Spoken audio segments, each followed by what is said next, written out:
My name is Ryan Miller. I'm 35 years old, divorced, and I live alone in a one-bedroom apartment that always smells faintly of disinfectant because my clothes never quite lose the scent of work.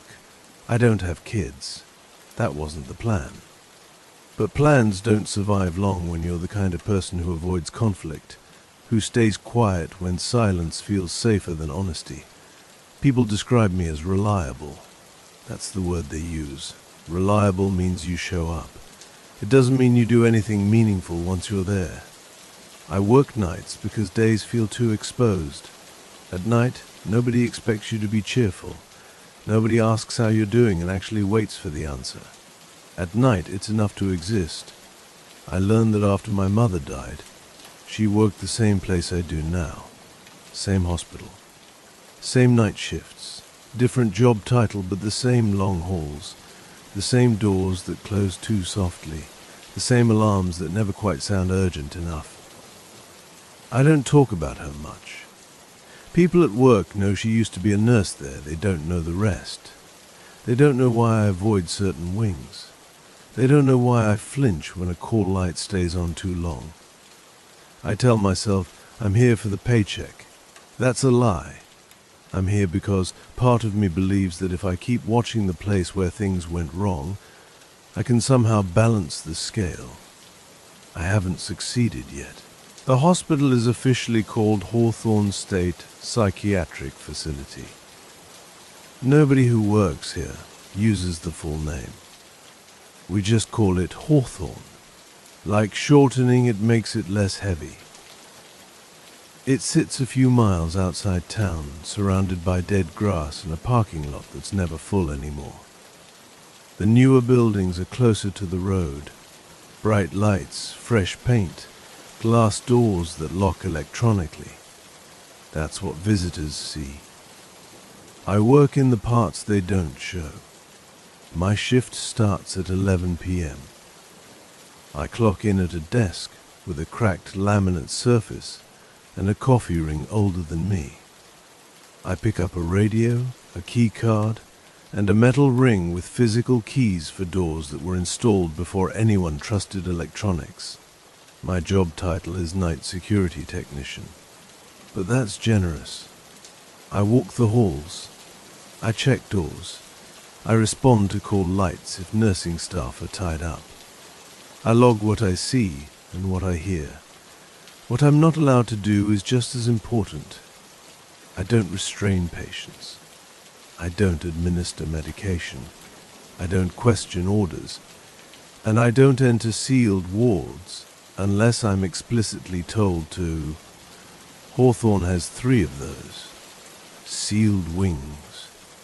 Shut down over the years for renovation, budget issues, restructuring. Different excuses. Same result. Long corridors with the lights off. Rooms with beds still bolted to the floor. Names scratched into paint. Call buttons that are no longer connected to anything. The cameras still cover most of it. Nobody ever bothered to remove them. Around 2 a.m., the hospital settles into a kind of artificial calm. Patients sleep or pretend to.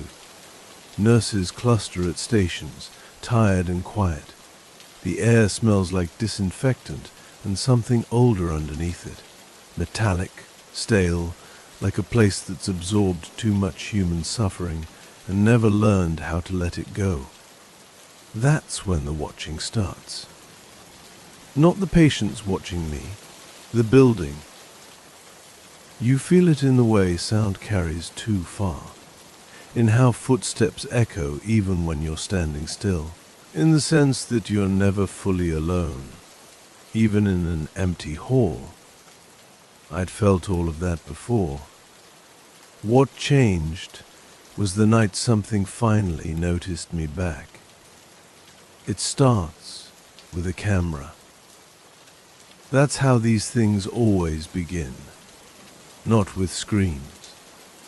Not with shadows crawling on walls. With something so small and technical that your first instinct is to blame the equipment. Camera C17 covers a short hallway outside Ward D. It's not a patient area anymore. The ward was shut down years ago after a structural issue. That's what the file says. No further details. The hallway is narrow, pale green walls, one exit door at the far end. No windows, no reason for movement. I glance at the monitor during a routine sweep and see a person standing there. Just standing.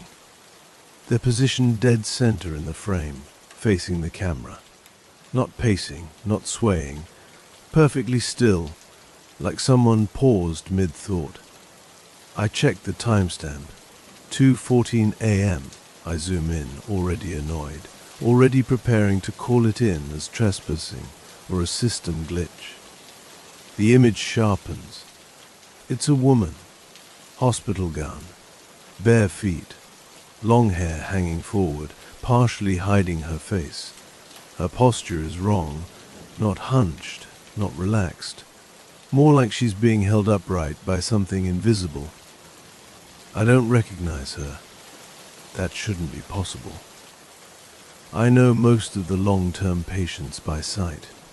Faces stick with you when you see them every night, and this hallway shouldn't have anyone in it at all.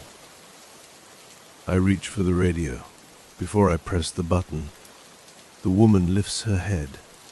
Her eyes lock onto the camera, not past it, not near it, directly at it. My stomach tightens in a way that has nothing to do with fear and everything to do with recognition. Because there's something familiar in her face.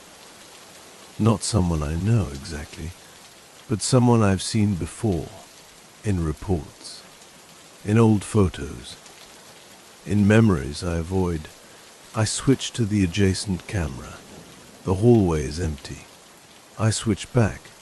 The woman is closer now, not walking, not moving in any way I can explain. Just nearer than she was a second ago. Her face fills more of the frame. Her eyes are wide, unblinking, and she's smiling.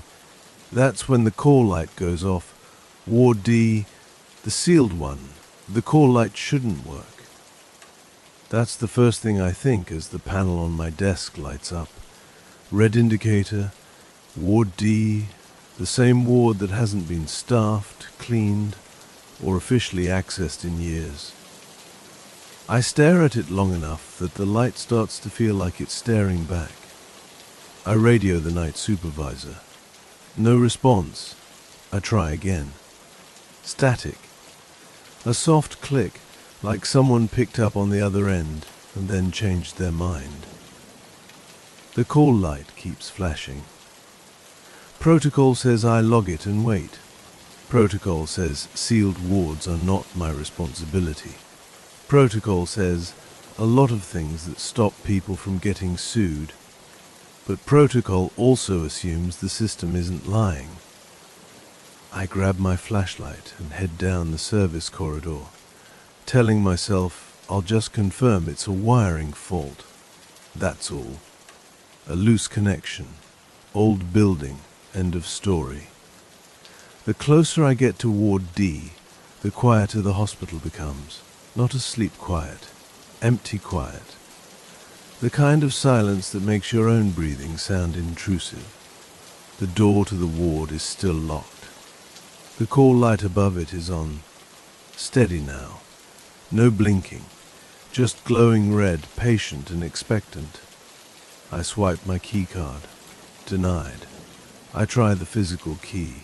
It turns halfway and stops.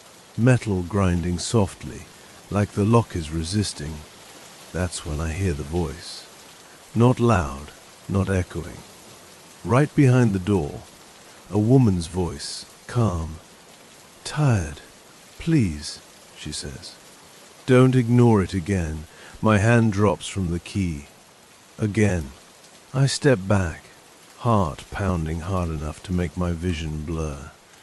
The voice isn't distorted. It isn't ghostly. It sounds like a real person speaking through a thick door. "I know the rules," the voice continues. "I know you're not supposed to come in." My mouth goes dry. "How do you know that?" I whisper, even though I know she can't hear me through the steel. The door handle twitches, just once. I run. I don't like admitting that. I don't like how quickly my legs move, how instinct takes over before reason can argue. I don't stop until I'm back in the control room, the door shut behind me, my back pressed against it like it might push back. All the monitors are active, every camera, and on every screen, no matter the location, no matter the angle, the same woman is standing there, closer than before, watching, smiling. The first thing I do is try the door. I don't expect it to open. I just need to feel it move, to confirm I still have control over something physical and real. I push the handle down. Nothing, no click, no resistance, just a dead stop, like the door was welded shut. I swipe my badge. The reader flashes red. I swipe again. Same result. I tell myself it's a temporary lockout. Night mode. Safety protocol. I've seen it happen before when systems reboot. Then the lights dim. Not off. Just lower.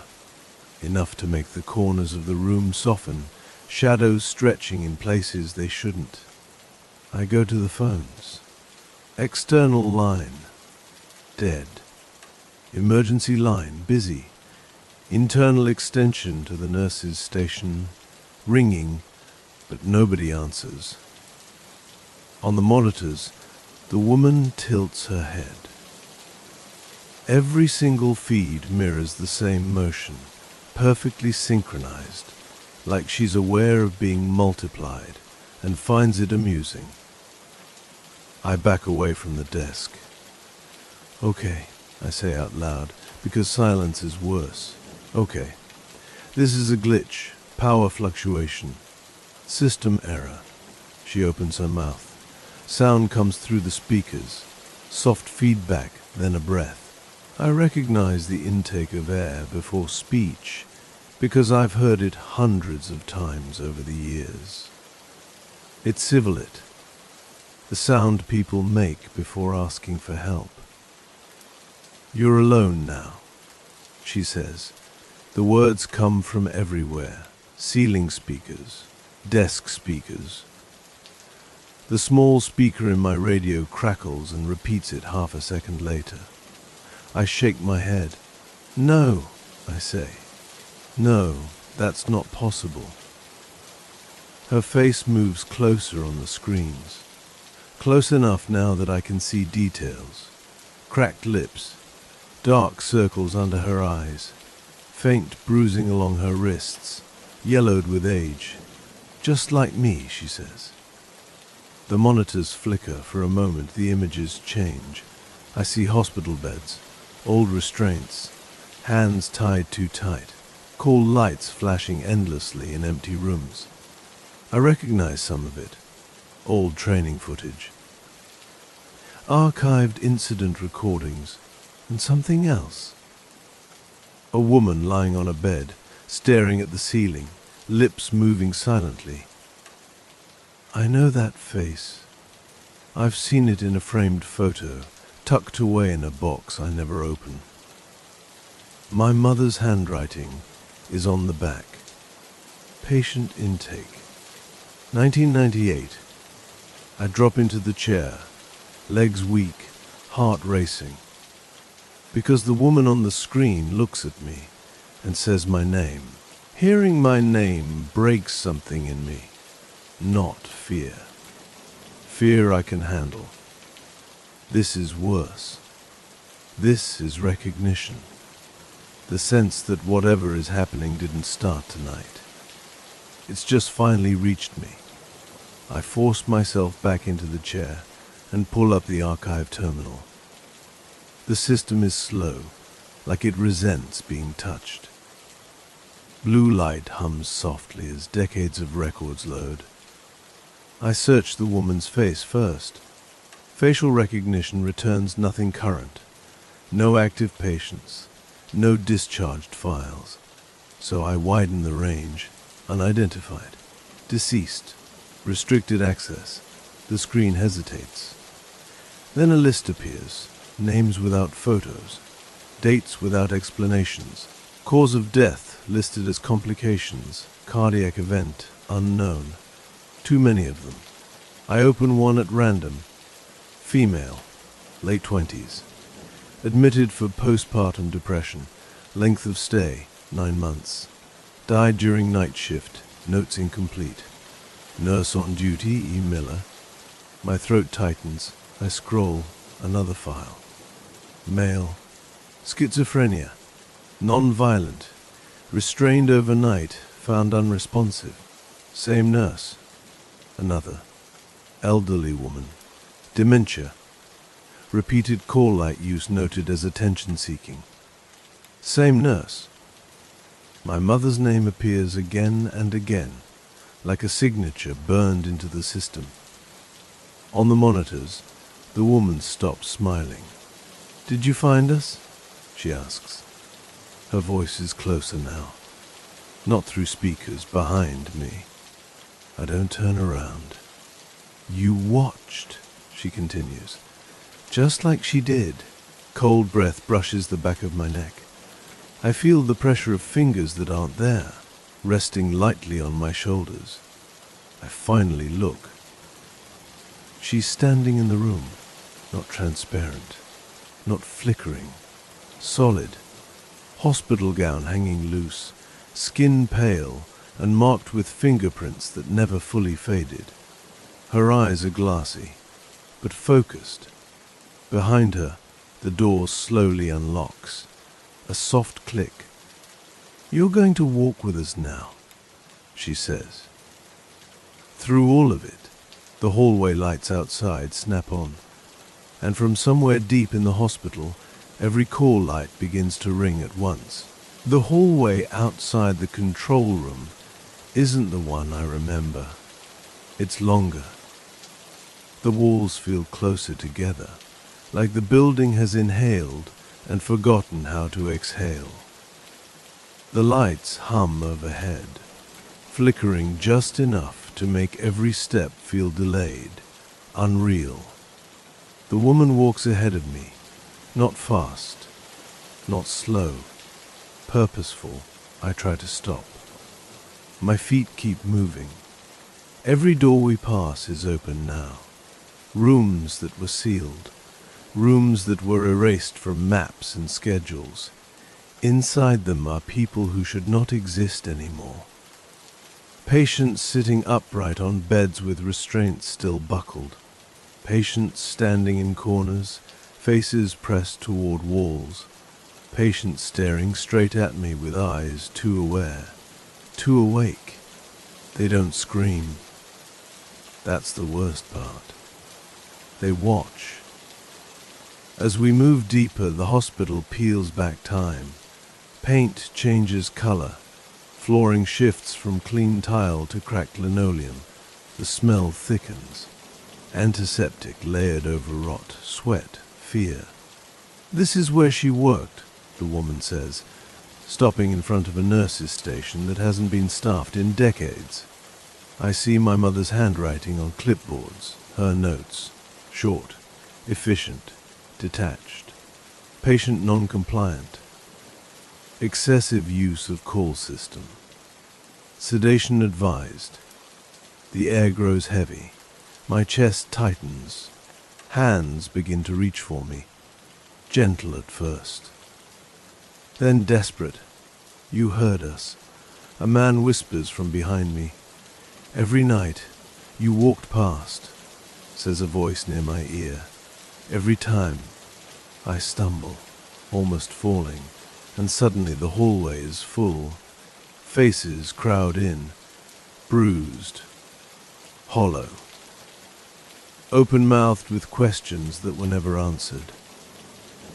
The woman turns to me. "This is what happens when no one listens," she says. "When pain becomes noise, the walls shake. Cool lights explode overhead, showering sparks. Alarms wail, layered and discordant. The patients begin to move now, not toward me, but toward the nurse's station, toward the past, toward her. I realize then that this isn't about punishment. It's about testimony.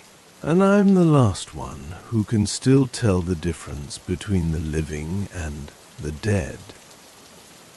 The noise collapses into silence so suddenly my ears ring.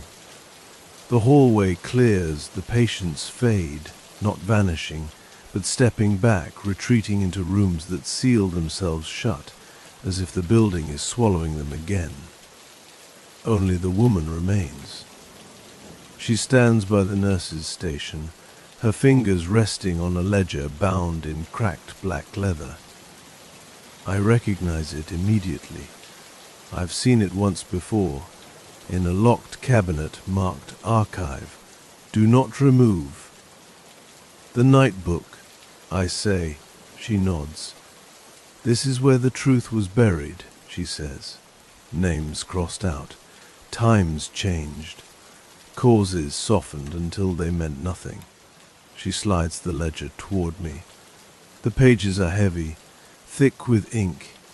My mother's handwriting fills them, precise, slanted, confident.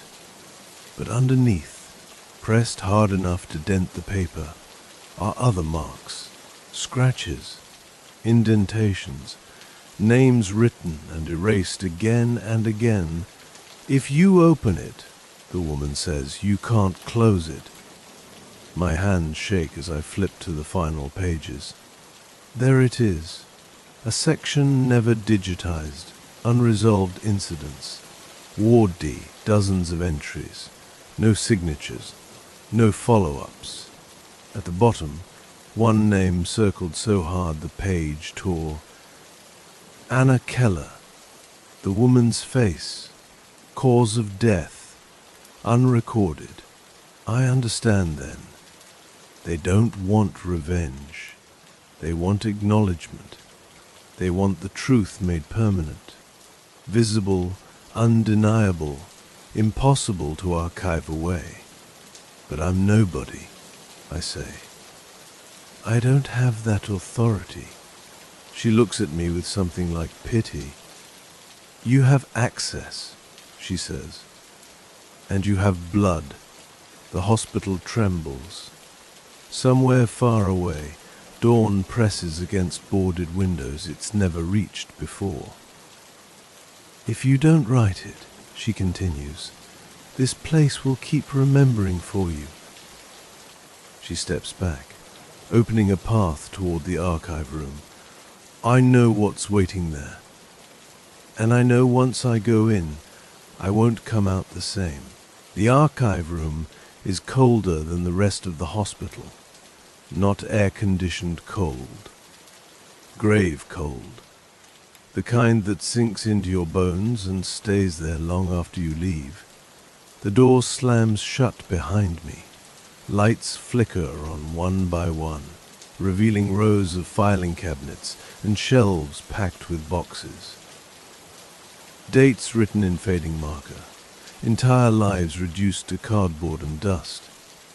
The ledger in my hands feels heavier now, like it's pulling me forward. I find an empty desk and open it again. The pen is already there. I don't remember picking it up. As soon as the tip touches paper, the hospital reacts. The walls shudder. Somewhere above me, alarms scream. Metal groans like something enormous is waking up. I write, not summaries, not softened language. I write what happened. Restraints used too long. Medication withheld. Call lights ignored. Patients left alone until silence was easier than care. Each word feels like cutting into living tissue. The temperature drops further. Behind me I hear footsteps, many of them, slow, bare feet on tile. I don't turn around. I keep writing until my wrist burns and the page is soaked through with ink. When I finish the last name, the pen snaps in half. The lights go out. Hands grab my shoulders. Arms, waist. They're not violent, but they're firm, urgent. Go, dozens of voices whisper at once. The door bursts open. Emergency lights flare red, guiding me down corridors that are collapsing back into their modern shapes. Walls repaint themselves. Old stains vanish. Doors relock. Something howls behind me, not anger but loss. I sprint, stairs, 2 at a time. My lungs scream. My legs shake. The exit sign glows ahead like a promise. The moment I cross the threshold, the doors slam shut behind me with finality. The hospital goes silent. Morning finds me sitting on the curb across the street from the hospital. I don't remember walking out onto the pavement. I don't remember the sky changing color. I just remember the doors closing behind me and knowing with a certainty that made my knees give out that I was no longer welcome inside. Police cars arrive first, then an ambulance. Then administrators who look confused, irritated, already preparing explanations. They ask me questions. I answer carefully. Only what can be written down. Only what won't make them lock me somewhere worse than Ward D ever was. When they check the archive room, the ledger is gone. Every cabinet is sealed. Every record clean. No missing files. No altered logs. Except one thing. By noon, the hospital's internal reporting system crashes. Backups restore, then fail again. Names begin appearing in public databases. Death certificates quietly update. Lawsuits start within weeks, not because of me, because the truth doesn't like staying buried once it's been named. I quit that job the same day. I move across the country, change my number, avoid hospitals unless I absolutely have to. I tell myself it's over, but some nights when the world is quiet enough, I hear it, a call light, not ringing, not buzzing, just clicking on. And sometimes, in reflective glass, I see a woman standing behind me, no longer smiling, no longer angry, just watching, making sure I remember, because survival isn't escape. It's becoming the last witness. Story 2. I don't talk to my family anymore, not because of one big fight. Just years of small silences that stacked up until calling them felt wrong, like dialing a number that belonged to someone else. I live alone in a rented house near the edge of town. No neighbors close enough to notice if my lights stay on all night. That part matters. I work the night shift for the county highway department. Not road repair, dispatch, cameras, radios, weather alerts. I watch empty roads so other people don't have to. Most nights are quiet. Snow warnings, fallen branches. The occasional drunk driver calling in confused about where they are.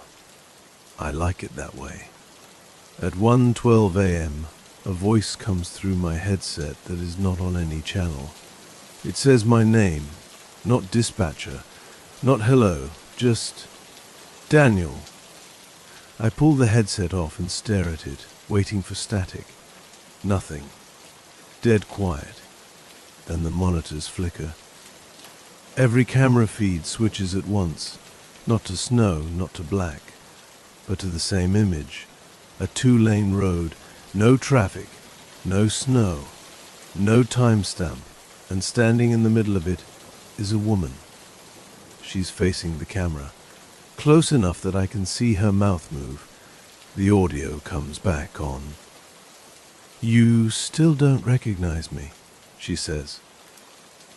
Her voice is calm, clear, like we're already in the middle of a conversation. I missed the beginning of... I whisper, "Who are you?"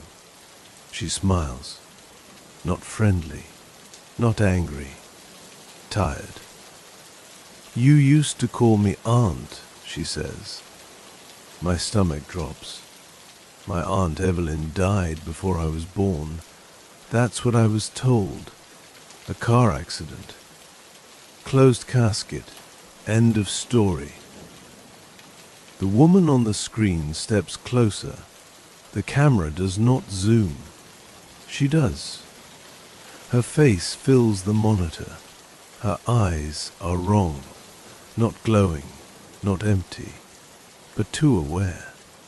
Like she's looking past the lens and straight into the room with me. "I've been borrowing voices," she says.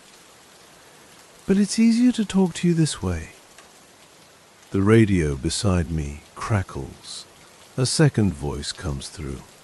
Male. Panicked. "Dispatcher. There's someone standing in the road. She won't move. She's talking to me." I look back at the screen. The woman turns her head slightly, listening to something I can hear. Then she looks back at me. "I need you to come home," she says. The power goes out. And in the darkness, something breathes behind me. The first strange thing happened at 2:17 a.m. That time matters, because before that minute, my shift was normal. Boring, even. Snow warnings, a stalled truck 20 miles out, static-filled radio chatter from a county sheriff who sounded half asleep. I remember leaning back in my chair, stretching my neck, thinking about coffee. Then one of the road cameras refreshed on its own. Camera 14 covered a dead stretch of highway near mile marker 61. No towns, no houses, just trees, snow and asphalt that hadn't seen traffic in hours. The feed flickered once, went black for half a second, then came back sharper than before. Someone was standing on the shoulder. At first I thought it was a stranded driver, but they weren't waving. They weren't moving at all. Just standing there, facing the camera, far too close to the edge of the road. The figure was thin, wrapped in something pale, that moved slightly even though there was no wind. I zoomed in. That's when the radio crackled. Not a call sign. Not static. A voice. "Daniel," it said. I froze. Dispatch lines aren't open mic. They don't say your name unless someone on the other end presses the button and speaks. My throat tightened as I checked the incoming call log. Nothing. The voice came again, clearer now, softer. "Female. Calm. You always hated the cold." I felt my pulse in my ears. That wasn't fear yet. It was confusion mixed with something deeper. Recognition without understanding. I leaned closer to the screen. The figure lifted its head slightly. The face was wrong. Not decayed. Not monstrous, just incomplete. Like someone had tried to remember a face and failed. Eyes too dark. Mouth slightly open, as if waiting to speak. The radio hissed again. "She never forgave you." I slammed my hand onto the desk, muting every channel at once. The room felt smaller after that, like the walls had shifted inward. My reflection stared back at me from the darkened monitor, pale, wide-eyed, suddenly not alone. I told myself it was a prank, some cross signal, stress, lack of sleep. Then my phone vibrated in my pocket. A message from my sister. "Are you at work? Mom keeps calling my phone. My mother had been dead for 9 years. I looked back at camera 14. The road was empty, but on the glass of the monitor, faint as breath on a mirror, were fingerprints, small, smeared, as if someone on the other side had pressed their hands against it, trying to come through. And somewhere deep in the building, I heard footsteps where no one should have been walking. I didn't answer my sister right away. I sat there, staring at the message, rereading it until the words stopped looking real. Mom keeps calling my phone. The kind of sentence that shouldn't exist. The kind your brain refuses to process because accepting it means something else has already gone terribly wrong. I finally typed back, "That's not possible. Don't answer." 3 dots appeared. Disappeared. Appeared again before she could reply. The landline at my desk rang. Not the dispatch line. Not an emergency channel. The internal phone. The one only used if someone is physically inside the building. I picked it up without thinking, breathing, slow, careful, familiar. "Danny," my mother said. My stomach dropped so hard it felt like I might pass out. Her voice was exactly the same, tired, slightly strained, like she'd just climbed stairs. Even the little pause before my name was there.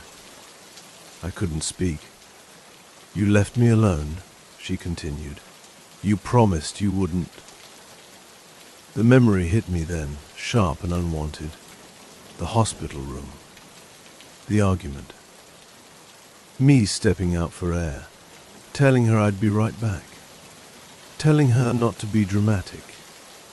She died while I was in the parking lot. "I just needed you to listen," the voice said. "That's all I ever needed." The lights above my desk flickered once. I slammed the phone down so hard it cracked the plastic casing.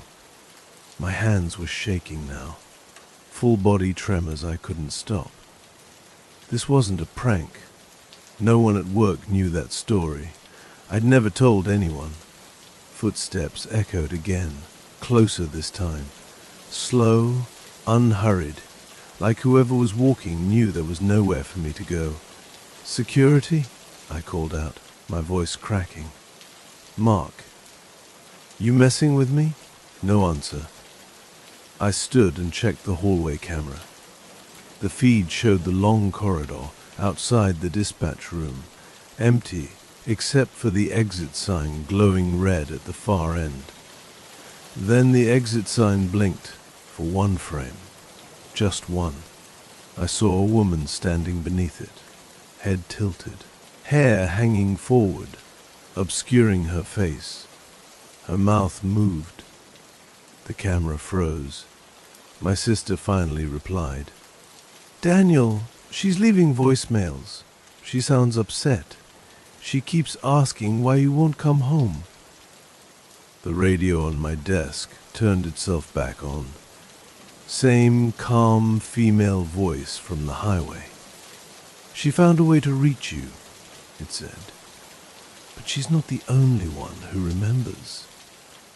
Behind me, something whispered my name again. Too close, using a mouth that didn't belong to my mother at all. I spun around. Nothing. Just the dispatch room behind me. Rows of empty chairs, dark monitors, the vending machine humming softly like it always did. The whisper still rang in my ears, though, lingering the way a sound does after it's already stopped. I locked the door. My hands fumbled with the bolt, metal scraping metal, far too loud in the silence. The moment it clicked into place, the overhead lights dimmed, not fully off, just low enough to stretch every shadow into something long and thin. I pulled up the building map on my screen, trying to think like a professional, like this was just another incident. Hallway sensors, motion alerts, anything that proved I wasn't losing my mind, motion detected, archive room. The archive room sat in the basement. Old call logs, analog tapes, stuff no one touched anymore. The system timestamp showed the motion alert was happening now. That shouldn't be possible. Then the archive camera feed came alive. The room was lit by a single bulb swinging gently, even though the air down there was dead still. Metal shelves lined the walls, boxes stacked high and dusty. At the center of the room stood a man. He had my face. Not a perfect copy. Older, more hollow, like time had been sucked out of him.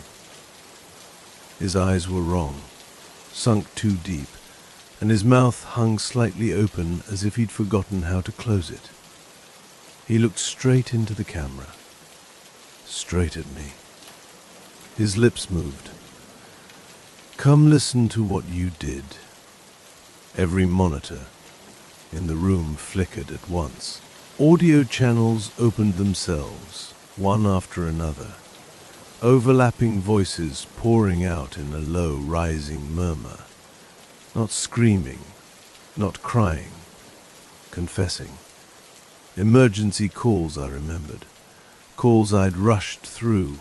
Calls I'd cut short because another line was ringing. "I can't breathe. She's not waking up. Please don't hang up." I dropped into my chair, hands over my ears. But the sound came from inside my head now, pressing outward. Each voice carried weight. Regret. Accusation.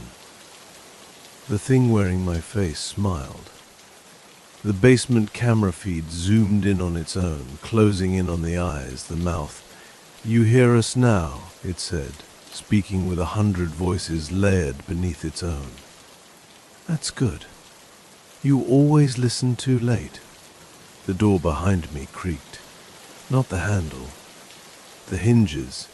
Someone was pushing from the outside, slow and patient, testing the lock, like they knew it would fail eventually. The pressure on the door stopped. That scared me more than if it had kept pushing. I stayed frozen in my chair, barely breathing, watching the handle through the reflection of my monitor. Seconds stretched, thick and heavy. Then the radio crackled again. "Daniel," the calm voice said. Softer now, almost kind. "You don't have to hide." I forced myself to stand. My legs felt wrong, like they belonged to someone else. I grabbed the desk drawer and pulled it open, searching for something. Anything that could pass as a weapon. All I found was a stapler and a half-empty bottle of water. The building map flashed red. Archive room access granted. I hadn't touched the keyboard. On the basement camera, the thing that looked like me turned and began walking toward the door.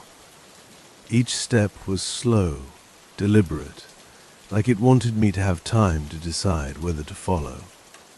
"No," I whispered, "I'm not going down there." The lights went out, not all at once, row by row, like someone was dragging a hand across the ceiling. Emergency lights kicked on, bathing the room in dull red. Behind me, the whisper came again, closer than before. "You already did." I felt a hand settle on my shoulder. It was warm, human warm. I screamed and spun around, swinging the stapler without thinking. It passed through empty air.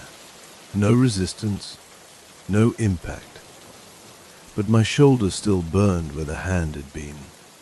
The radio exploded with sound.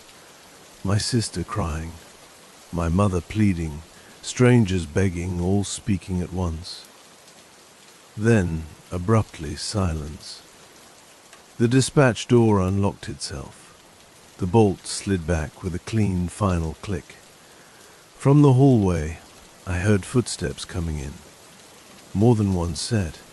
They weren't rushing. They were answering a call. I backed away from the door until my spine hit the edge of the desk. The footsteps stopped just outside. For a moment, nothing happened. No sound, no movement. The silence pressed in so hard it made my ears ring. Then the voices started, not shouting, not whispering, talking, calm, overlapping conversations, like a crowded room heard through a wall. I recognized pieces of them. A man asking for directions, a woman reporting a missing child, a teenager laughing nervously, saying it was probably nothing. The handle turned. The door opened slowly, deliberately, like whoever was on the other side wanted me to watch every inch of it happen. The hallway lights were off, but figures stood there anyway, visible in the red glow spilling out of the room. Too many of them. Men and women of different ages, clothes from different decades. Some looked solid, some flickered edges soft, unfinished. All of them were staring at me. One stepped forward.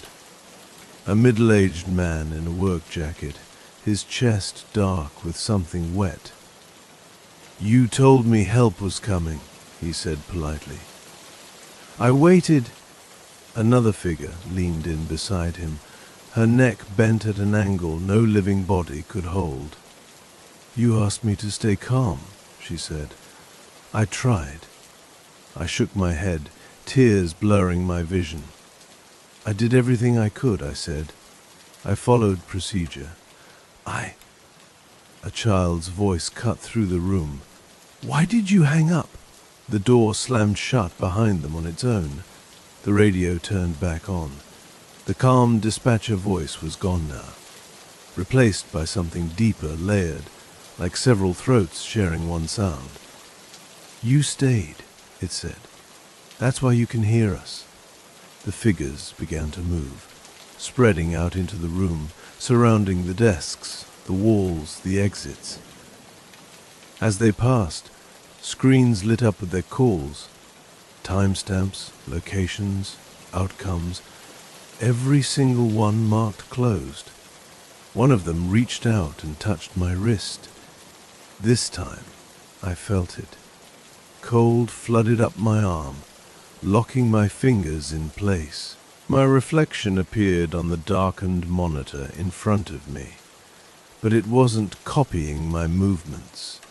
It smiled before I did. "You took our voices," it said. "Now we borrow yours." My mouth opened. I didn't tell it to. Words spilled out, steady and professional, the same tone I'd used for years. 911, what's your emergency? The sound came from me, but it wasn't my voice anymore. It carried weight, echoes, other breaths riding underneath it. I tried to clamp my jaw shut. My teeth chattered uselessly. The figures around the room reacted instantly. They turned toward me like I'd rung a bell. The radios on every desk lit up at once. Lines opened. Calls connected. I felt them before I heard them. Panic, pain, final moments slamming into my chest all at once. My hands moved on their own, typing, clicking, logging. My eyes tracked screens I wasn't choosing to look at. A woman's voice came through me, crying. "He's in the house, please. He's right here." I tried to warn her, to scream, but the thing inside my throat kept the calm tone intact. "Help is on the way. Stay where you are." The figures leaned closer, listening. "Liar," one of them whispered. My reflection in the monitor stepped closer to the glass, even though I didn't. Its mouth moved slightly out of sync with mine. "We practiced your voice," it said. "We know how it works." The room grew colder. Frost crept across the edges of the screens. The red emergency lights flickered, each pulse slower than the last, like a dying heartbeat. A new sensation crawled up my spine. Memories that weren't mine. Dying thoughts. Regret thick and suffocating. I saw scenes play out behind my eyes. Empty roads, dark rooms, hands reaching for phones that no longer worked. My knees buckled. The figures didn't help me up. They gathered closer instead, forming a loose circle, watching as my body sagged and twitched. My mouth kept moving, answering calls that would never be saved. Somewhere deep inside, buried under the voices, a single thought fought its way through. If I could find the first call, if I could trace where this started. The reflection leaned in close, its breath fogging the screen. "You already know where to look," it said. "The archive room." The thought cut through the noise like a blade. My hands slammed down on the desk, hard enough to jolt my body back under my control for half a second. It was just enough. I lunged for the keyboard and pulled up the old system, the one no one used anymore, because it was slow, because it still remembered things everyone else wanted buried. The voices screamed, not in pain, in warning. "No," they said together. "Not that one." The basement camera feed snapped back on without me selecting it. The archive room looked different now. The shelves were warped, sagging inward like ribs around a chest cavity. The swinging bulb had stopped moving, hanging perfectly still. In the center of the room sat an old reel-to-reel tape recorder. It wasn't plugged in. It was running. The label on the tape was handwritten, smudged with age. First shift, D. Morris. My name. My chest tightened so hard I thought my heart had stopped. I didn't remember recording anything like that. Training calls, sure, but not a personal tape. The thing wearing my face appeared behind the recorder, its hands resting gently on either side, possessive. "You don't remember your first night," it said. "That's normal." The tape clicked.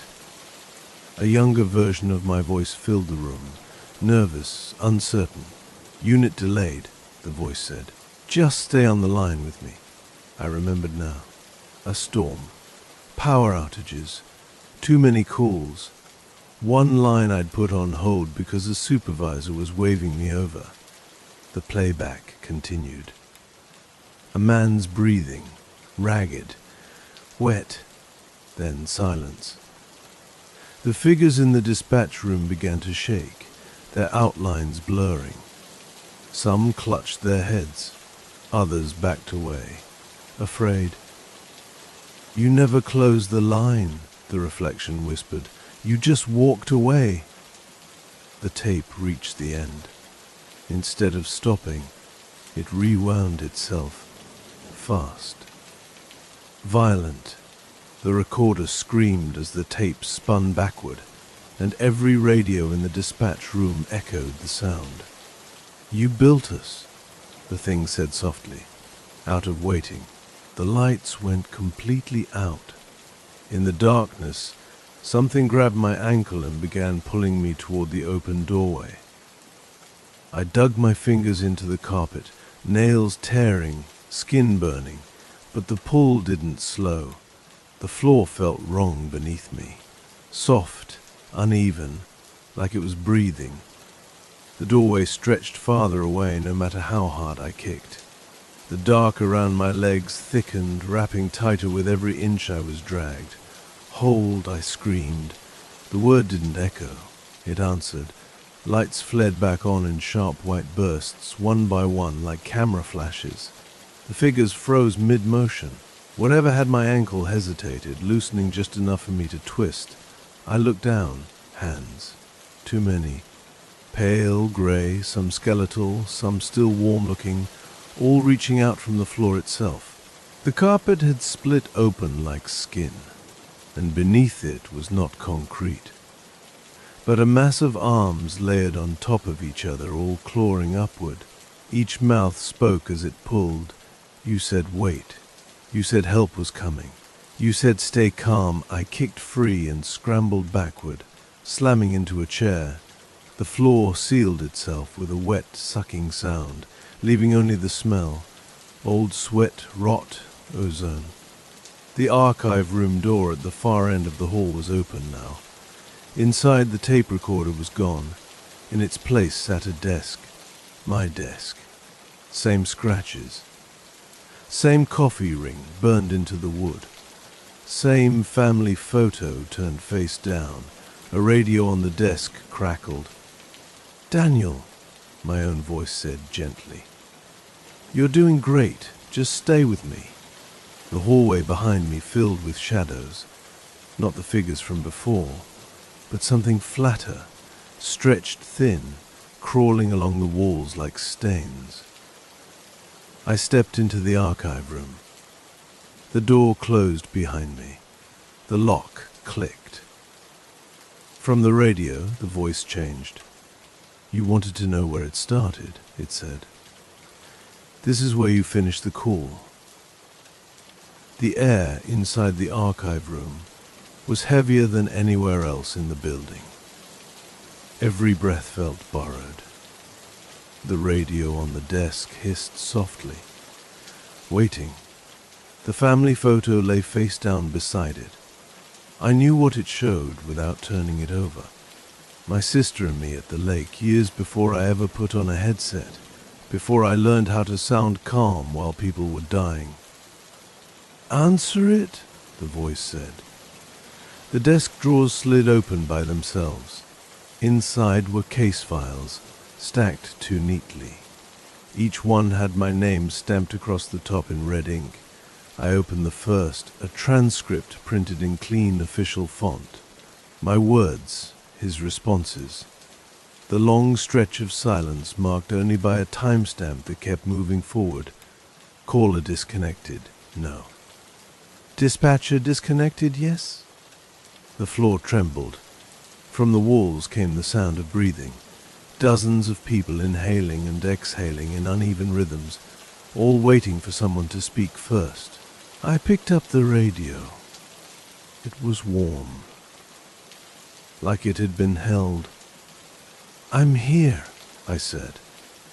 The room reacted instantly. The breathing stopped. The lights dimmed. Somewhere far away, something exhaled in relief. The radio clicked, and the man's voice came through again. Older now. Tired.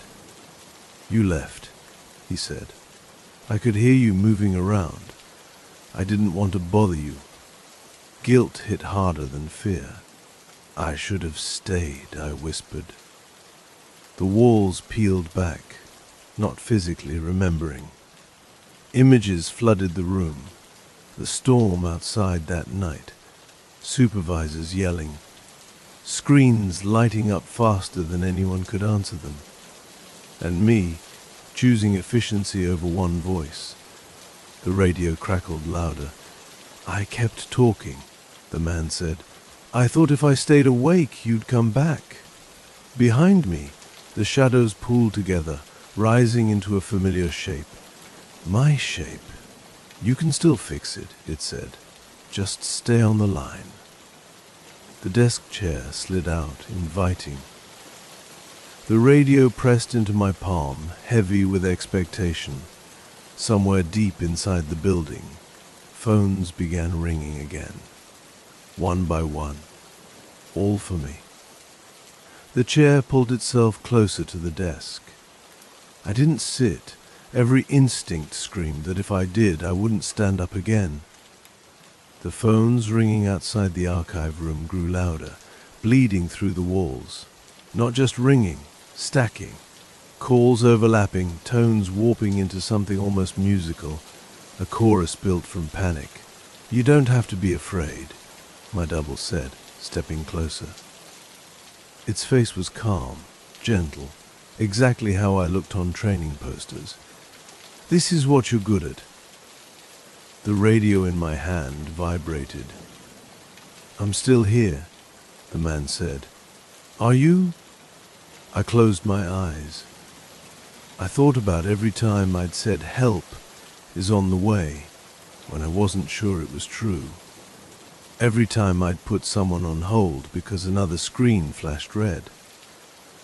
"I hear you," I said into the radio. My voice shook, but it was mine. The shadows recoiled. The lights flickered, struggling to stay on. The double's smile twitched, just slightly. "That's not the script," it said. The room began to warp. The walls stretched upward, the ceiling lifting like it was trying to escape. The drawers slammed shut, locking the files inside. The radio crackled violently. "You're not supposed to talk back," the voice snarled. "You're supposed to stay." The phones outside went silent all at once. A new sound replaced them. Footsteps, heavy, rushing. Dozens of them pounding toward the archive room from every direction. The door rattled in its frame. I backed away, gripping the radio with both hands now. "I didn't stay," I said. "And that's why you're here." The double's face split, not tearing, but slipping like a mask losing its grip. Beneath it was something stretched, thin and hollow, made of overlapping mouths. "Then take responsibility." It hissed. The door burst inward. The room flooded with figures, every shape I'd seen before, crawling, limping, reaching. They didn't rush me. They stopped. They waited. The radio burned against my palms. Somewhere deep inside it, a line was still open, and it was waiting for me to end it. The radio screamed. Not a voice. Feedback, sharp and piercing, like metal tearing through bone. I dropped it, but it didn't hit the floor. It hovered inches above the desk, shaking, as if something on the other end refused to let go. The figures around the room began to sway, not toward me, toward the sound. Their mouths opened in unison, and the same phrase poured out of all of them, layered and wrong. "Stay on the line." The walls bled light. Old emergency strobes flickered on, bathing everything in red. The archive room looked less like an office now, and more like the inside of a wound. I backed against the far wall, heart slamming so hard, I thought it might drown out the noise. The thing that wore my face stepped forward again, its edges fraying, voice splitting into multiple tones. "You already know how this ends," it said. "You sit. You listen. You let us finish talking." The hovering radio snapped toward me. I caught it by instinct. Instantly, memories that weren't mine poured into my head. Panic, cold floors, blood-slick hands clutching phones. People whispering their names over and over so they wouldn't forget who they were while waiting for help. My knees buckled. This wasn't one call. This was all of them. "I can't carry this," I gasped. The figures leaned closer. Their faces were clearer now.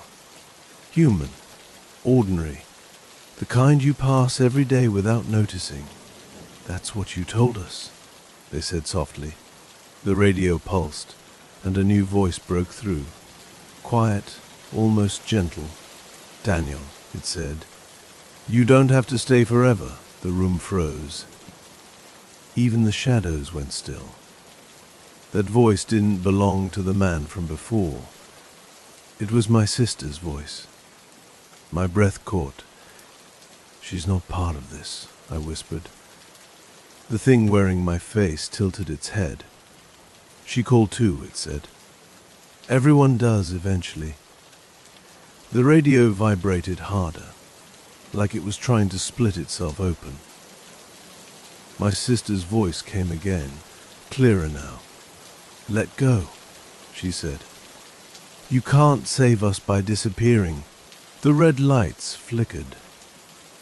For the first time since I entered the building, something in the room felt uncertain, like it wasn't sure I would stay. The radio grew cold in my hands, not just cooler, empty, like the warmth had been drained out of it, along with everything else it carried. The red lights dimmed to a dull pulse, like a heart struggling to keep time. The figures around me began to fade at the edges. They weren't retreating. They were losing cohesion. "You're breaking the connection," my double said. Its voice cracked now, the calm dispatcher tone slipping away. "You don't get to decide when it ends." "I do," I said, surprised by how steady my voice sounded. The radio crackled again, softer this time. "Danny," my sister said, "listen to me. You didn't abandon them. You were human."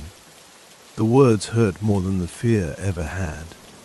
The archive room responded violently. The floor rippled like water. File cabinets toppled, spilling papers that dissolved before they hit the ground. The walls flashed with timestamps, thousands of them, each one marking a moment someone waited too long. The thing wearing my face screamed, not in anger, in panic. "If you go," it said, reaching for me, its fingers stretching too far, "there's no one left to listen." I stepped back. "I'm not your operator anymore." The radio slipped from my hands and hit the floor for real this time. It shattered on impact, plastic exploding outward in a burst of static and silence. Everything stopped. The lights went out. The figures vanished. The archive room collapsed inward, folding like paper. For a terrifying second, I thought I was falling. Then, I was lying on the floor of the dispatch center, the real one. Fluorescent lights hummed overhead. Phones rang. Someone shouted my name. I turned my head. Morning light streamed through the front windows. I was back, but the building felt different, quieter, like something was missing, or like something had finally let go. The radio grew cold in my hands. Not just cooler, empty, like the warmth had been drained out of it along with everything else it carried. The red lights dimmed to a dull pulse, like a heart struggling to keep time. The figures around me began to fade at the edges. They weren't retreating. They were losing cohesion. "You're breaking the connection," my double said. Its voice cracked now, the calm dispatcher tone slipping away. "You don't get to decide when it ends." "I do," I said, surprised by how steady my voice sounded. The radio crackled again, softer this time. "Danny," my sister said, "listen to me. You didn't abandon them. You were human." The words hurt more than the fear ever had. The archive room responded violently. The floor rippled like water. File cabinets toppled, spilling papers that dissolved before they hit the ground. The walls flashed with timestamps, thousands of them, each one marking a moment someone waited too long. The thing wearing my face screamed, not in anger, in panic. "If you go," it said, reaching for me, its fingers stretching too far, "there's no one left to listen." I stepped back. I'm not your operator anymore. The radio slipped from my hands and hit the floor for real this time. It shattered on impact, plastic exploding outward in a burst of static and silence. Everything stopped. The lights went out. The figures vanished. The archive room collapsed inward, folding like paper. For a terrifying second, I thought I was falling. Then, I was lying on the floor of the dispatch center. The real one. Fluorescent lights hummed overhead. Phones rang. Someone shouted my name. I turned my head. Morning light streamed through the front windows. I was back, but the building felt different. Quieter. Like something was missing. Or like something had finally let go. I didn't leave that day. Not right away. They wrapped a blanket around my shoulders and asked questions I couldn't answer without sounding insane. Did I faint? Did I hit my head? Was I hearing things again? I told them I was just tired. That part was true. The dispatch floor felt wrong now. Phones rang, keyboards clicked, voices overlapped, but underneath it all was a silence so deep it pressed against my ears. Like standing in a room after someone stops screaming. I tried to return to my console. It wouldn't turn on. No error message, no flicker, just dead. Maintenance said the line had been disconnected years ago. That made my stomach drop. I checked the call logs. Every missing call, every abandoned timestamp. Gone. Erased as if they'd never existed. Except one, a single entry dated the night I disappeared into the archive room. Caller ID, unknown, duration, 0. No audio file attached, just a note in the system, operator released. I stared at it until the letters blurred. That night, at home, I couldn't sleep. Every time I closed my eyes, I heard the radio feedback echoing in my skull. At 3:17 a.m., my phone rang. No number, I answered before I could stop myself. Silence, then breathing. Not panicked, not frightened, relieved.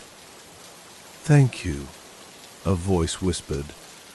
Not my sisters, not the dispatcher.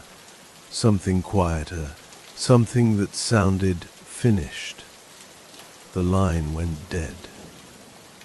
I sat there in the dark, phone pressed to my ear, realizing the truth. I survived. But I would always be the last person they ever spoke to. I quit a week later. No dramatic exit. No explanation that made sense. I signed the papers, handed over my badge, and walked out of the building without looking back. The sun was too bright, the sky too normal, like the world was daring me to believe everything was fine. It wasn't. The calls didn't stop just because I did. They came in other ways. A voicemail on a phone that had been powered off all night. A baby monitor hissing in an empty apartment next door. A crackle of static from a car radio when I was alone on the highway. The clock on the dashboard frozen at 3:17 a.m. They never asked for help anymore. They just talked. Sometimes it was fragments. A name, a street, a final apology that didn't belong to me. Other times it was worse. Long, calm explanations of what it felt like to realize no one was coming. I learned quickly that answering made it stronger. Listening was enough. One night, weeks after I'd left the job, I heard my own voice come through the static. Not a recording. Not a memory. It spoke from the darkness of my living room, calm and professional. using the same tone I'd trained myself into for years. "Stay with me," it said. "Help is on the way." I stood frozen, heart pounding, staring at the unplugged radio on my kitchen table. That's when I understood. The system didn't need the building anymore. It had learned how to follow me. I tried to disappear. I moved cities, changed numbers, slept with the TV on just to drown out the silence. For a while, it almost worked. Weeks passed without static. Nights went by without whispers crawling through the walls. Then the dreams started. I'd be sitting at a console that didn't exist, wearing a headset I couldn't remove. The room around me was endless.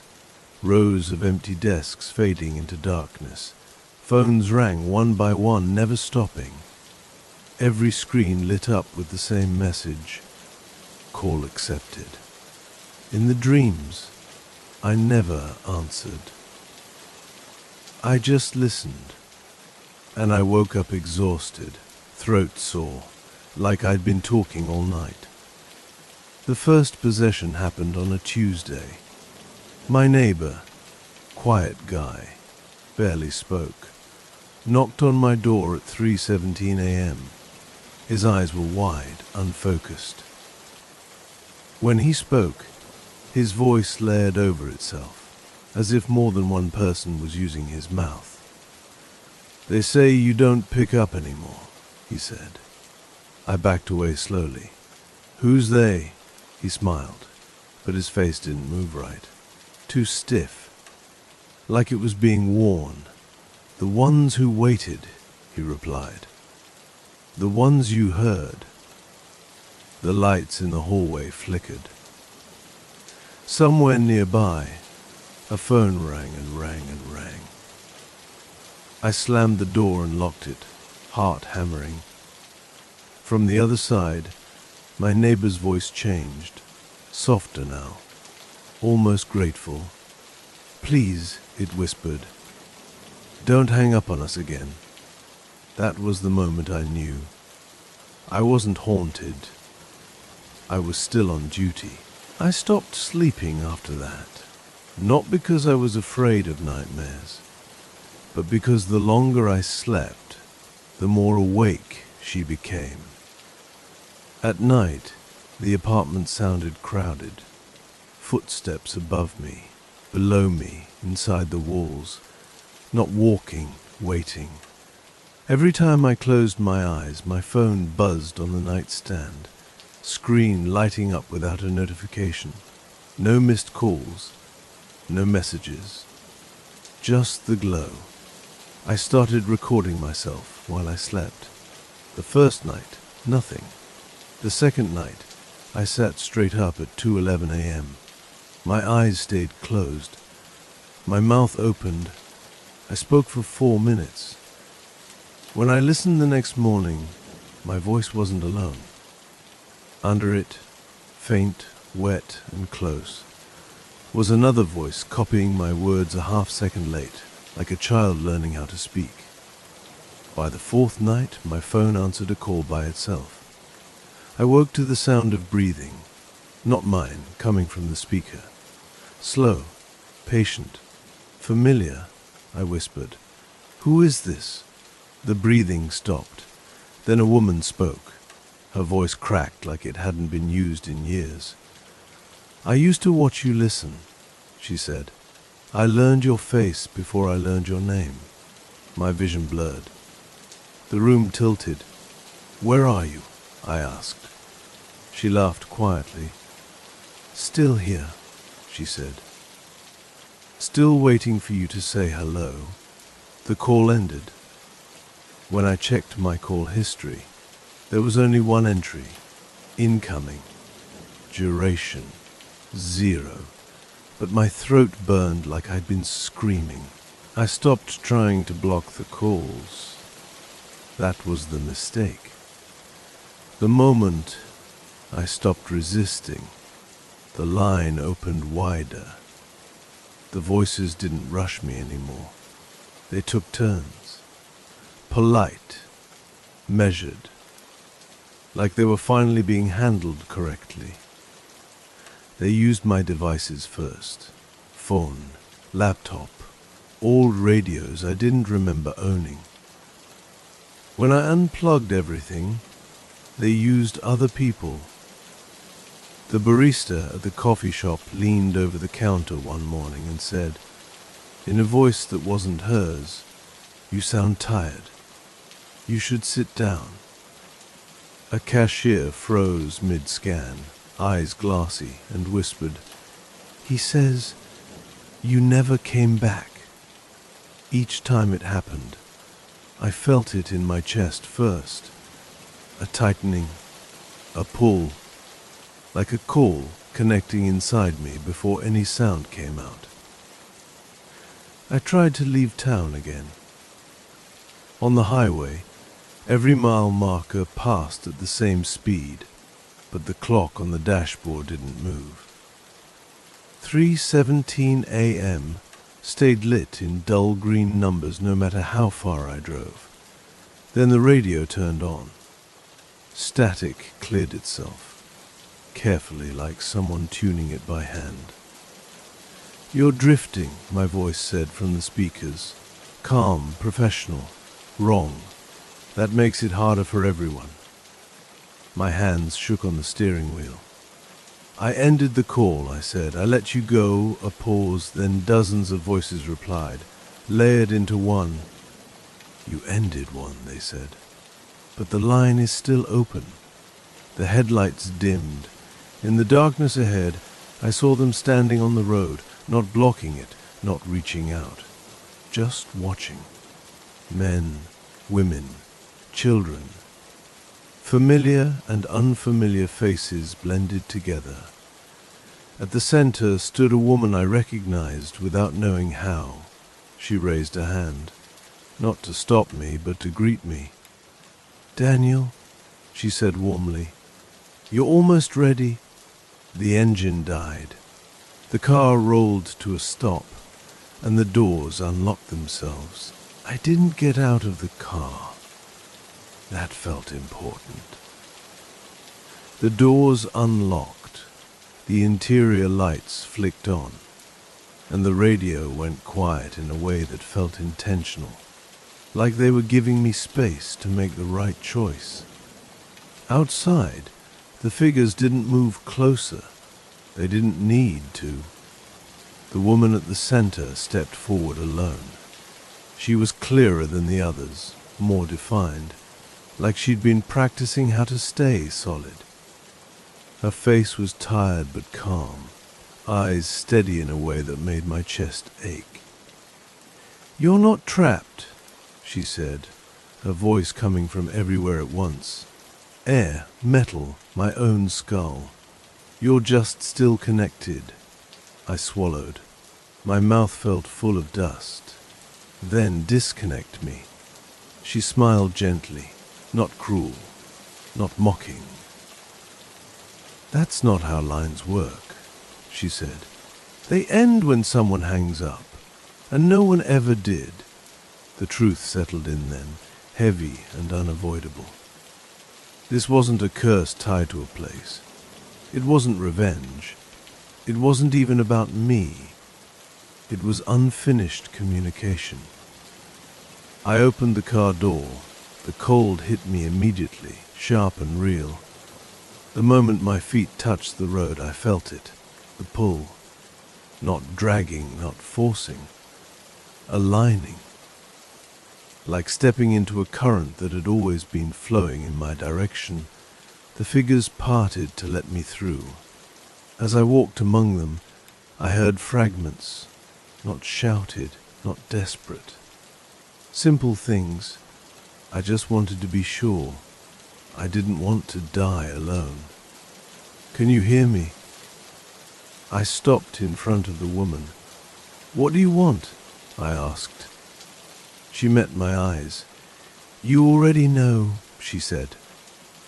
"We want you to finish listening." The road behind me vanished. The world narrowed to a single point of attention, like a breath held too long. And somewhere deep inside me, a line opened that I couldn't see, but could feel, waiting for me to answer it one last time. I don't remember choosing to sit. One moment I was standing on the road, cold biting through my shoes. The next I was somewhere else entirely, somewhere that felt smaller, quieter, more focused. Not a room, not a place. A space made only for listening. There was no desk, no screens, no phones, just me, and a presence spread out like a held breath. The voices didn't rush in. That surprised me. They waited, giving me time to understand what this was. Not punishment, responsibility. "I'm here," I said. The words didn't echo, but they traveled. I felt them move outward, like a signal finally finding its path. One voice answered, then another, then more. Not screaming, not pleading, talking. They told me who they were, where they'd been, what they'd hoped someone would hear before the line went quiet. Some spoke for seconds, some for minutes. A few only needed a single sentence before they fell silent, complete. With each one, the weight in my chest shifted. Not lighter, different, settled. Like boxes finally put down where they belonged. Time didn't pass the way it should have. I don't know how long I stayed there, long enough for the fear to fade, long enough for the guilt to stop screaming and start resting. At the very end, only one voice remained, the woman from the road. "You did good," she said. "You stayed." "I can't do this forever," I replied. She nodded. "You don't have to." Something loosened inside me. A tension I hadn't known was constant finally let go. The space began to thin, to dissolve, like mist in sunlight. "You'll live," she said, "but you'll always hear us a little. That's the price of being the one who answered." When I opened my eyes, I was on the shoulder of the highway, dawn breaking pale and quiet. My car sat nearby, engine cold, doors locked. My phone buzzed. No call. No number. Just a notification I'd never seen before. Line closed. I stood there for a long time, listening to the wind, to the distant sound of traffic starting up again. I survived. But sometimes, late at night, when the world gets very quiet, I still pause, just in case someone needs to know they're being heard. Life didn't snap back to normal after that. It pretended to. I drove home once the sun was fully up, traffic thick and ordinary, people honking, radios playing morning talk shows like nothing in the world had ever gone wrong. I showered, changed clothes, threw away the ones that still smelled like cold asphalt and static. For a while it worked. Days passed without incidents. No possessed strangers. No voices leaking out of speakers. My phone stayed quiet. I started to believe line closed meant exactly that. Then I noticed something small. I could hear things a second before they happened. Not thoughts, not visions, sounds. The click of a turn signal before a car merged, a phone vibrating on a table before it lit up. Someone inhaling sharply before they spoke. At first, I told myself it was anxiety, hyper-awareness, trauma-sharpening instincts. But one night, standing in line at a grocery store, I heard a woman behind me whisper, "Please pick up." She hadn't moved her lips. I turned. She blinked at me, confused. "Sorry, you just said something," I replied. Her face drained of color. "No," she said slowly. "I didn't—" Her phone rang. She answered it shaking, listened for 3 seconds, then collapsed into sobs. A medical emergency. Her father. She'd almost silenced the call because she didn't recognize the number. As people rushed to help her, I stood frozen. I hadn't heard a ghost. I'd heard the moment before connection. That night, lying in bed, I finally understood what surviving had cost me. The line was closed, but I had become the place where calls almost connect. And if I wasn't careful, I might open it again without meaning to. I tried to ignore it. That was my new rule. Hear nothing. Say nothing. Don't become a bridge again. But the moments kept finding me. A bus driver's hand hovering over the radio before an accident 3 blocks ahead. A man in a parking lot pausing mid-step, breath caught in his throat, right before his phone rang with news that bent him in half. Always the same pattern. A half-second of pressure in my ears, like the world inhaling before it spoke. I started counting them. 1, 2, some days 10. Each time I felt it, my chest tightened with the same old instinct. Answer. Step in. Stay with them. That instinct was the most dangerous thing I had left. The first time I slipped was a week later.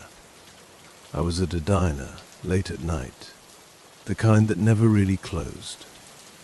A waitress stood behind the counter, staring at the ticket machine like it had offended her. I heard it before she did. A sharp, desperate intake of breath that didn't belong to anyone in the room. "Pick up," I whispered without realizing it. She looked at me, startled. "What?" The phone in her apron rang. She fumbled it out, listened, then slid down the counter to the floor, shaking. Her brother. Car wreck. He'd asked her not to work late tonight. The sound hit me then, not a voice, not a call, but a release. Something easing, like a knot loosening somewhere I couldn't see. I stumbled out into the night, heart racing. That's when I felt it, not voices. Attention, like something far away had noticed me again and was turning its head in my direction. At home, I stood in the dark living room, listening to my own breathing, willing the feeling to fade. From the unplugged radio on the shelf, a single quiet click sounded. Not a call. A line testing whether it was open. I didn't sleep that night. I sat on the couch with the lights on, staring at the radio like it might blink if I looked away. It didn't make another sound, but I could feel it. An awareness, patient and measuring, like something waiting to see what I would do next. Morning came thin and grey. I called my sister for the first time in months. She answered on the second ring, breathless. "Daniel, I need to ask you something," I said. "Have you heard anything strange lately?" A pause. Then quieter, "Why would you ask that?" My stomach tightened. She told me about the dreams, about waking up with words on her tongue that didn't feel like hers, about answering calls she didn't remember making, about a woman's voice, calm and tired, thanking her for staying on the line. "She never asks for you," my sister said, "just listens. Then she's gone." My hand started shaking. I hadn't closed the line. I'd passed it. That night, the pressure in my ears returned stronger than ever. Not sharp, focused. Like someone dialing carefully, making sure not to wake the house. The radio turned on by itself. No static, no feedback. Just a soft, familiar breath. You did well, the woman said, but you didn't finish. I stood up slowly. I'm not doing this again. You already are, she replied. You're teaching others how to hear. The walls felt farther away, like the room was stretching to make space for something unseen. I survived, I said. Yes, she agreed gently. So did we. The radio clicked once more. Stay with us, she said. Just a little longer. And for the first time since the road, I wasn't sure whether resisting was saving me, or only delaying the moment someone else would have to answer. I drove to my sister's place before sunrise, not to warn her, not to stop anything, just to make sure she was still herself. She looked tired when she opened the door, dark circles under her eyes, hair pulled back like she hadn't slept. But when she hugged me, she felt solid, warm, human. I thought you were done with all this, she said quietly. So did I. We sat at her kitchen table with untouched coffee between us. The house was quiet except for the refrigerator hum and the ticking clock on the wall. Ordinary sounds. Safe sounds. Then I felt it. That familiar pressure. That inward pull. My sister froze, mid-sip, her eyes unfocused. Not glassy like possession before, but distant, like she was listening to someone on the other end of a long call. Danny, she said softly, not looking at me. They say you're afraid again. I stood up so fast my chair scraped the floor. Don't let them talk through you. She blinked once, twice, then she looked at me and smiled with someone else's calm. They aren't taking me, she said. They're asking. The kitchen lights dimmed. The clock on the wall stopped ticking. You taught us how, the voice continued through her mouth, layered but gentle. You showed us we don't need a building anymore. Just people who know how to listen. My chest tightened. This wasn't like before. No anger, no desperation. This was organization. What do you want? I asked. My sister's hands folded neatly on the table. To keep the line open, the voice said. But not alone. The pressure in my ears intensified, splitting into dozens of faint connections branching outward. Neighbors, strangers, entire rooms full of people on the edge of hearing something they shouldn't. You survived, it said. Now help us spread the load. My sister's eyes softened for a moment, her real voice slipping through. Please, she whispered, make it stop. That was the moment I understood the real horror. This wasn't haunting. It was recruitment. And if I didn't end it properly this time, everyone I loved would become part of the system. I didn't answer right away. That silence mattered. The pressure in my ears spiked, sharp enough to make my vision blur, but I held it. For the first time since all this started, I controlled the pause. My sister's smile trembled. Not the calm one, the borrowed one. You can feel it, can't you? The voice said through her. How much easier it would be if you stopped fighting. I leaned across the table, close enough to see the strain in her jaw, the tiny twitch in her left eye she'd had since we were kids when she was scared.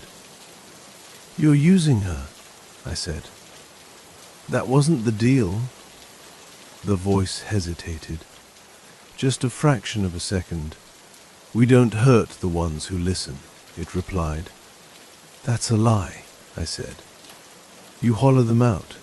You turn them into doors. The kitchen lights flickered violently. A low hum filled the room, rising in pitch like a line ringing off the hook. My sister gasped, hands gripping the edge of the table. Her voice slipped through again, thin and desperate.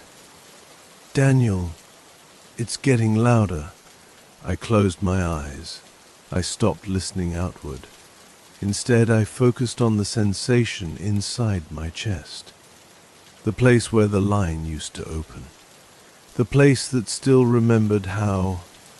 "I know what you are," I said, not to her, but to the thing behind her. "You're not dead people. Not really..." The hum faltered. "You're the echo," I continued. "What's left when a voice waits too long and starts talking to itself." The pressure snapped. The lights went out completely. In the dark, my sister screamed, not in pain, but in release, like air finally leaving lungs that had been held too long. When the lights came back on, she slumped forward, unconscious but breathing. The kitchen was quiet again. Too quiet. From somewhere deep inside me, something shifted. Angry now. Focused. "You can't erase us," the woman's voice said, no longer using my sister's mouth. "It came from everywhere. You can only decide who carries us." I picked up my sister and held her close, heart pounding. "No," I whispered. "I decide where the line ends." And for the first time, I knew what I had to do next. Not run, not listen, but go back to the place where it all learned how to speak. I waited until my sister was asleep before I left. I didn't explain anything. I unplugged every device in her house, wrapped her phone in a towel, and put it in the trunk of my car like it might bite if I left it alone. She stirred once, murmured my name, then went still again.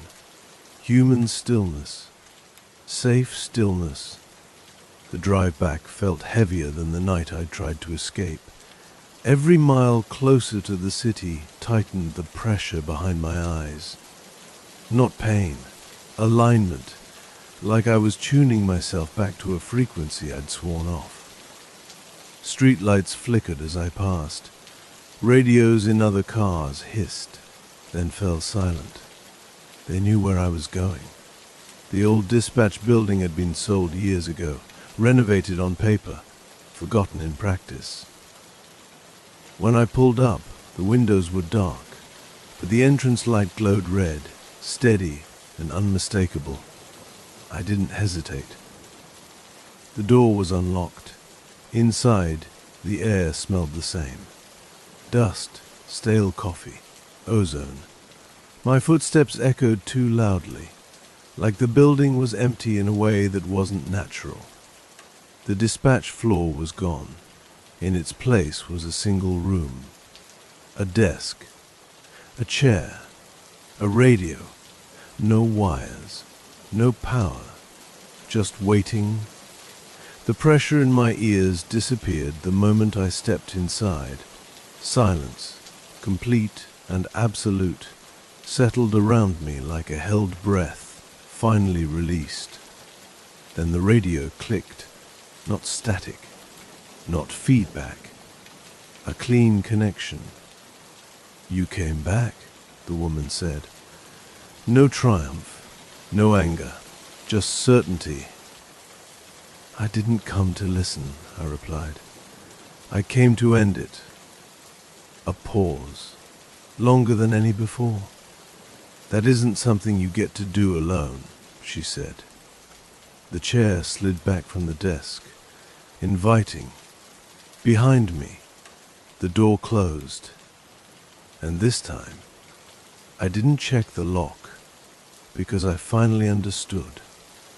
If this place existed only because someone stayed, then it could end the same way. I sat.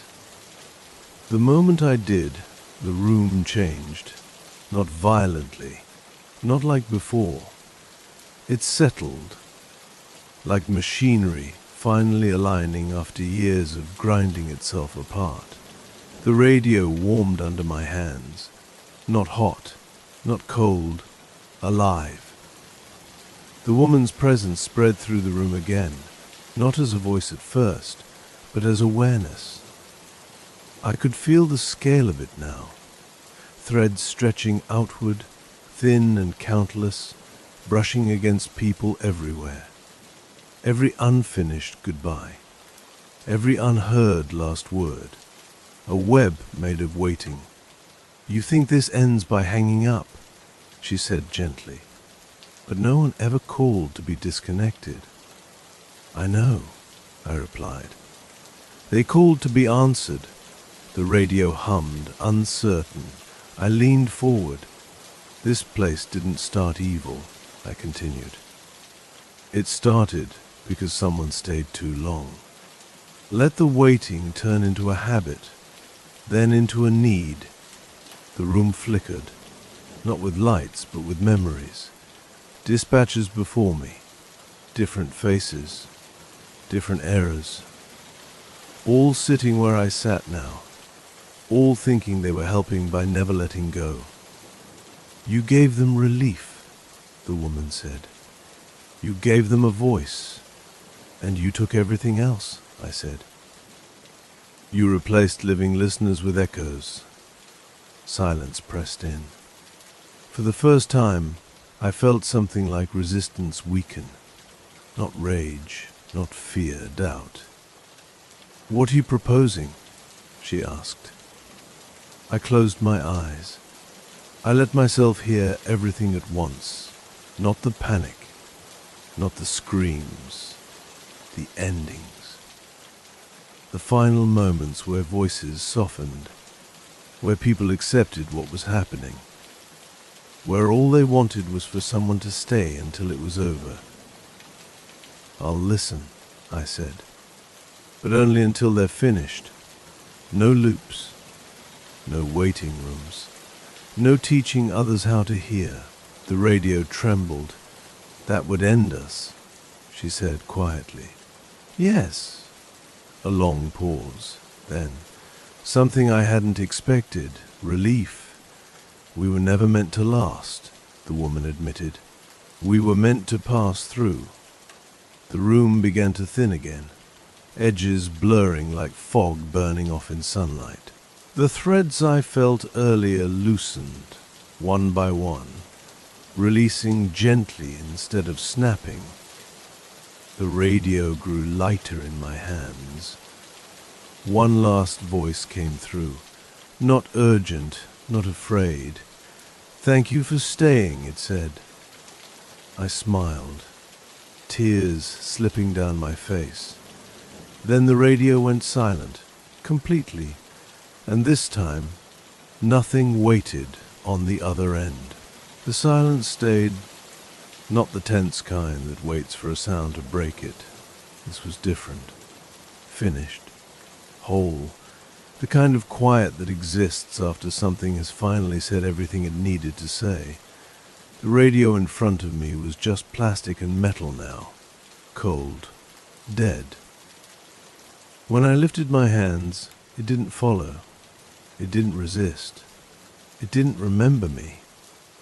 The room began to dissolve, not collapsing, not vanishing all at once, reverting. The single desk faded into rows.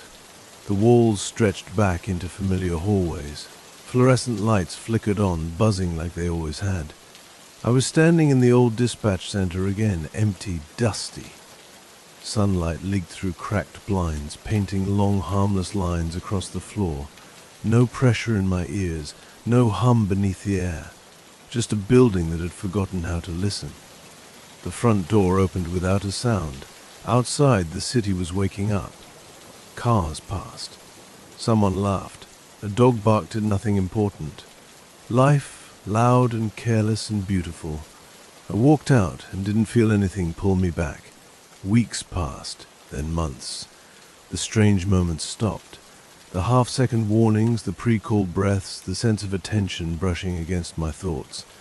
My sister slept through the night again. She stopped checking her phone every few minutes. When it rang like a normal phone, with normal fear and normal hope. Sometimes I still wake up at 3:17 a.m., but now it's just a time. No ringing, no waiting, no one holding their breath on the other end of a line that never closes. I survived, not because I stayed, but because I finally knew when to let go. And somewhere, in a quiet that no longer needs witnesses, the last call ended, not with silence, but with peace. I thought that would be the end, that once the last echo faded, the world would forget what it learned from me. Most days it does. Life is loud again, chaotic, human. People miss calls, phones die. Help comes late or not at all, and the universe doesn't bend itself to make meaning out of it. But sometimes, very rarely, I notice something small, a pause before someone hangs up, just a second longer than necessary. A dispatcher who stays quiet instead of rushing the script. A stranger who listens without trying to fix anything. When that happens, the air feels softer, like something old is being done right for the first time. I never hear voices anymore. I never feel the pull. But I understand now what almost destroyed me. Horror wasn't in the ghosts. It wasn't in the building. It wasn't even in the waiting. It was in forgetting that listening has an end. And when I wake in the dark, heart steady, no ringing in my ears, I remind myself of the rule that saved everything: stay. But only long enough to let go. Somewhere. A phone rings. Someone answers. And this time, when the call ends, it truly ends. That's how I know the line is closed. I didn't plan to keep this record. I'm writing it because tonight, for the first time in a long while, I was the one who hesitated before ending a call. It was nothing dramatic. A wrong number. A confused old man asking for a pharmacy that closed years ago. I gave him the right address. He thanked me. His voice lingered, like he wanted to say something else. I waited, just long enough. "Take care," he said finally. "You too," I replied. The line went dead. No echo, no pressure, no second breath waiting to come through. I sat there for a moment longer than necessary, phone still in my hand, listening to the ordinary sounds of my apartment, the refrigerator, a car passing outside, my own breathing.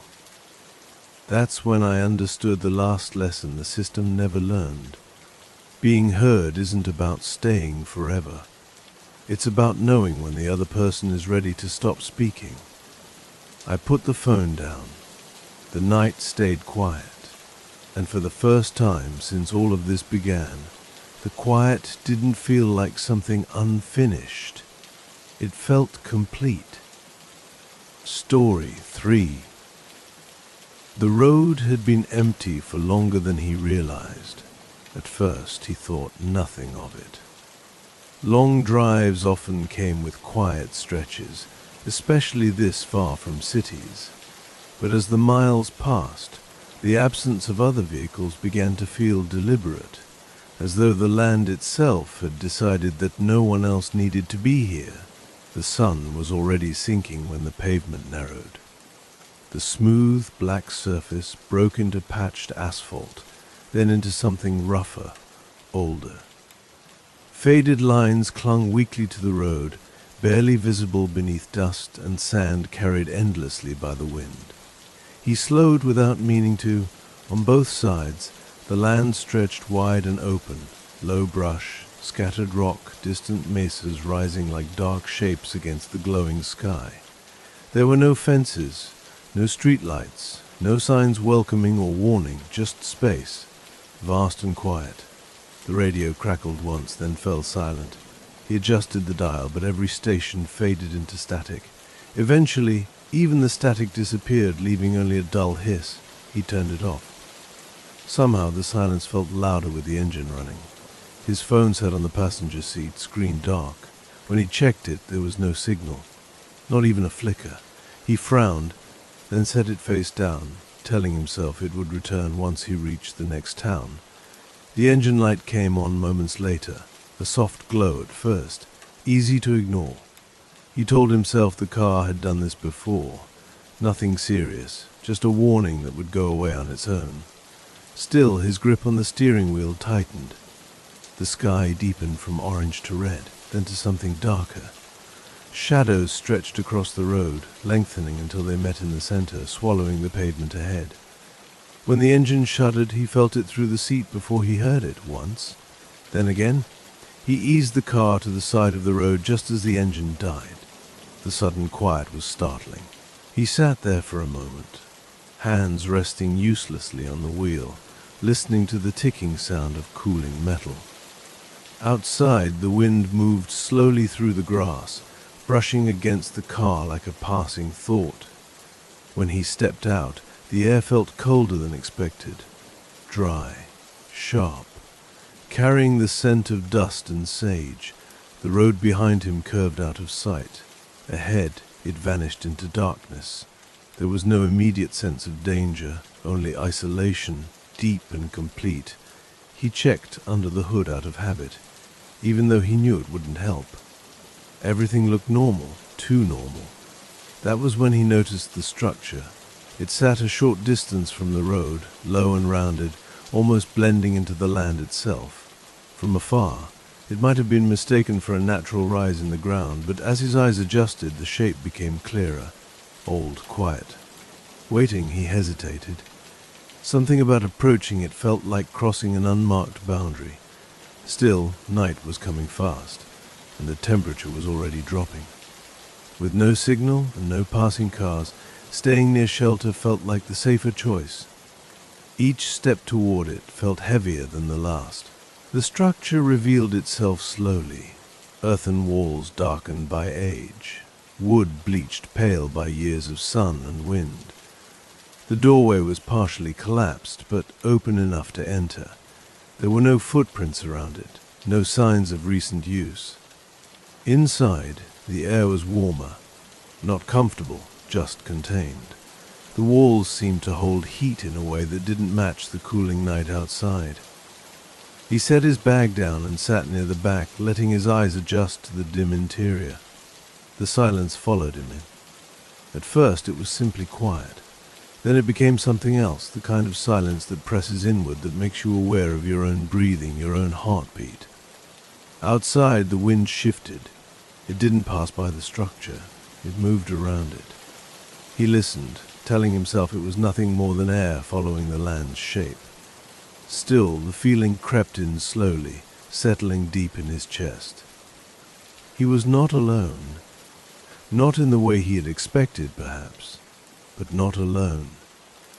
As darkness fully claimed the land, he realized that this night was not going to pass quietly. The darkness outside thickened as the last light faded from the sky. At first, he could still make out the road, a pale strip cutting through the land. Then even that disappeared, swallowed by shadow. The structure felt smaller now, its walls closer, the air heavier. He resisted the urge to turn on his flashlight. Light felt like an announcement, and something deep in him warned against announcing anything at all. Time slowed. Minutes stretched into something longer, harder to define. The night did not move the way it did elsewhere. It seemed to settle, layer by layer, until the land felt sealed beneath it. Then he heard movement. It was faint at first, a soft disturbance in the dirt, barely louder than the wind. He leaned forward slightly, listening. The sound came again, closer this time. Gravel shifted. Something pressed down, then lifted. Footsteps. They moved with no urgency, slow and deliberate, circling the structure. He stayed still, breath shallow, counting the space between sounds. Whoever or whatever was out there was not searching. It already knew where he was. The footsteps stopped near the doorway. He felt the pause more than he heard it, a sudden stillness that tightened the air. His heart beat once, hard, then settled into a heavy rhythm. He did not look up. He focused instead on the ground in front of him, on the small details. The uneven dirt floor, the faint lines left by age and use. A sound drifted in from outside. It was a voice, though it didn't speak clearly. The tone was low and distant, carried unevenly by the air. The words, if there were words, were not meant to be understood. They rose and fell, repeating something with no emotion behind it. He did not recognize the language. That unsettled him more than anger would have. The voice faded, replaced by another sound. Something being dragged slowly across the ground. It moved around the structure once, then again never crossing the threshold, never entering. He realized then that the doorway mattered. Whatever lingered outside respected that boundary, or was bound by it. The thought offered little comfort. Waiting felt worse than confrontation, and yet confrontation never came. The wind returned, stronger now, sliding along the walls. With it came a scent he hadn't noticed before. Dry earth mixed with something bitter and old, not decay, not rot. Something preserved by time rather than destroyed by it. The structure creaked softly. He pressed his palm against the wall beside him, grounding himself in its firmness. The surface felt warmer than it should have been, as though the structure itself were holding onto something from long before. The footsteps returned. This time they were farther away, moving unevenly, stopping and starting. He had the sense of being discussed, not directly, but as a presence, something unexpected that required acknowledgement. Then, without warning, everything went quiet. The wind stopped. The footsteps vanished. Even the distant sounds of the night fell away. The silence pressed in so tightly that it rang in his ears. In that stillness he felt something shift, not outside but within the land itself. A broad awareness settled over the area, calm and impersonal. He understood, without knowing how, that he was being noticed, measured, not as prey, not as an enemy, simply as something that did not belong here, at least not now. A shape appeared at the edge of the doorway. He did not look at it directly. He sensed it instead, the way one senses someone standing too close behind. It did not move forward, it did not retreat. It waited. The moment stretched, thin and fragile. Then, slowly, the pressure lifted. Sound returned in pieces. The wind first, then a faint movement far off in the distance. The shape withdrew. The land seemed to exhale. He remained where he was, unmoving, long after the night resumed its quiet rhythm. Sleep never came. He did not close his eyes. When the sky finally began to lighten, it was so subtle he almost missed it. A faint softening of darkness. A suggestion of grey where black had been. Morning approached carefully, and with it came the sense that whatever rules governed this place were shifting once more. The night did not end suddenly. It loosened its hold in small, careful ways. The air inside the structure grew lighter, less dense. Breathing no longer felt deliberate. Outside, the wind returned in steady, familiar patterns, moving across the land instead of around it. The darkness thinned. At first it was nothing more than a change in texture, a sense that the blackness had depth again. Then the ground beyond the doorway became faintly visible. Shapes emerged slowly, as though the land were allowing itself to be seen once more. He waited.